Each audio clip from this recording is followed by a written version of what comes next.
I'm just going to be showing you how to change the oil level sensor on your BMW. It's an E91 3 Series 320D. So it's very simple. You're just going to take the under tray off, drain the oil, take the sensor out, put the new one in, plug it in, use the oil back up because I've only had it in literally like a month in this car, so I may as well just reuse it instead of spending another 50 quid. It should be pretty simple, so let's get straight into it. So the first step will be to take the bolts off for the under tray. 8 mil bolts, star bit. So yeah, we'll just get them all off. There's quite a few. Probably take the ones off just to the rear, up this end, because it looks like that's where it'll be. The drain is under there, obviously that won't matter. So we'll just drop this back bit off, it'll probably come off, and be able to drain it into the bucket. Okay, so now that the under tray is off, you can actually get to the oil level sensor, which is this one here. If I can actually find it. So just take the clip off. So I think it's just a squeeze clip either side, by the looks of it, and then I'll just check what these are as well to get this off.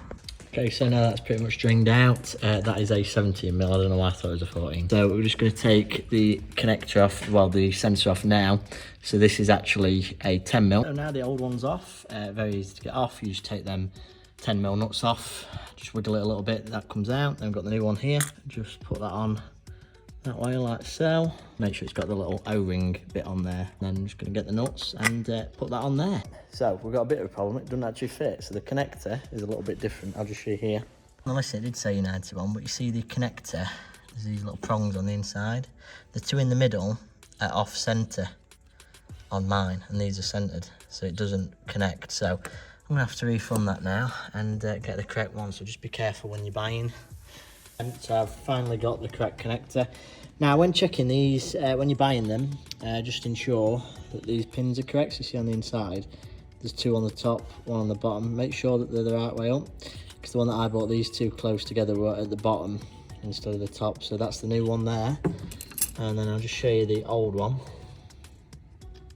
See in there, the exact same. So that's just worth checking. You can check them on photos when you're buying them, that sort of thing. So there we go. So I've just got that drain bolt back on, got this all connected back up. Do these one by one, so just keep switching between them when you tighten them up so they're evenly tightened. Don't just do that, like that one all the way and then that one, just do them across. You just want to push the connector back in. I don't think it really clicks, but it won't pull out if you pull on it, because you have to push the pins down obviously.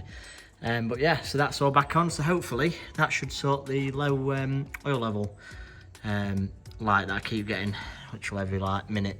So yeah, hopefully that will sort it.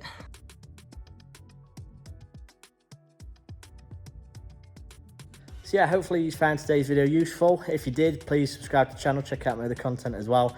There is some other videos out on my page on this car as well, little bits that you might need to do on it, so check that out. I've also got a Honda Civic Type R as well, so if you're interested in that, go and check them out. But yeah, hopefully you have a nice rest of your day, and I'll see you in the next one.